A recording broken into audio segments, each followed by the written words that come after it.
hope you enjoyed my workout today. Today we did some back and biceps. We started with some Renegade Rows, and that is a little bit more advanced on your feet. However, you can just get down on your knees and do those Renegade Rows. You do one push-up, count one, that's 1 rep. You do that 10 times. You do it for 10 reps, making sure you're engaging the back when you're rowing, holding 1, 2.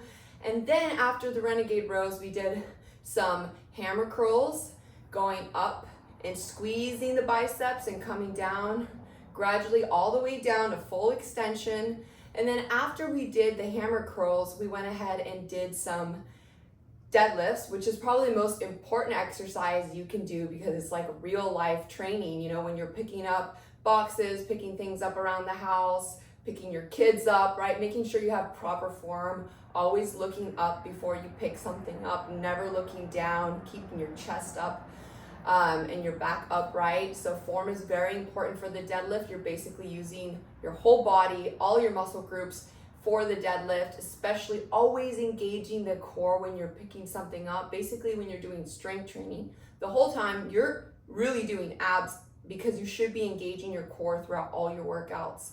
So after we did the deadlifts, we went ahead and did some alternating bicep curls, keeping the wrist up, facing the ceiling, alternating 20 reps total, 10 on each bicep. And then after that, we did some bent over rows right here, neutral, right here, making sure you're squeezing the back at the top. We did about 12 of those. And after that, we did my favorites, 21s, which really, you're coming all the way up 7 times halfway, really squeezing those biceps at the top every rep, and then 7 times up and halfway. So there's 3 steps.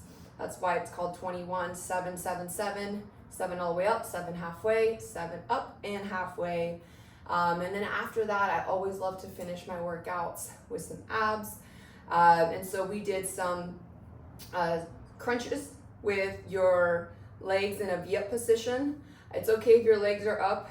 However, as your core gets stronger, you're gonna bring those legs down lower every time to challenge yourself, making sure you're really squeezing your core at the top. Also, so we just did 12 reps of those for 3 rounds, and then in between the crunches with the V-ups, I went ahead and did some Russian twists with the 10-pound dumbbell. So for the sit-ups, the crunches, and the Russian twist, I used a 10-pound dumbbell. The Russian twist I did for 30 seconds. Just grab a timer or use your Apple Watch or your phone, or just like a simple stopwatch I like to use right next to me so I can see the time. So yeah, that's pretty much it. Keep it simple. I work with a lot of busy professional women and moms, and you know, they're very busy women, so it's really important for me to, as soon as they come in, you know, they're in and out and they get the most effective workout possible in the least amount of time. So if that's something that you're looking for, if you need extra support and accountability, feel free to click the link in my summary where it says my website, www.fitbytahys.com. Go ahead and book a call on the homepage to schedule a call with me and see if we're a good fit for coaching. Otherwise, feel free to enjoy my workouts. I'll go ahead and post a new workout every Monday for you so you can do either at home or at the gym. Hope you enjoyed today's workout, and of course, make sure to subscribe above and follow me on Instagram and let me know how you like today's workout. Cheers.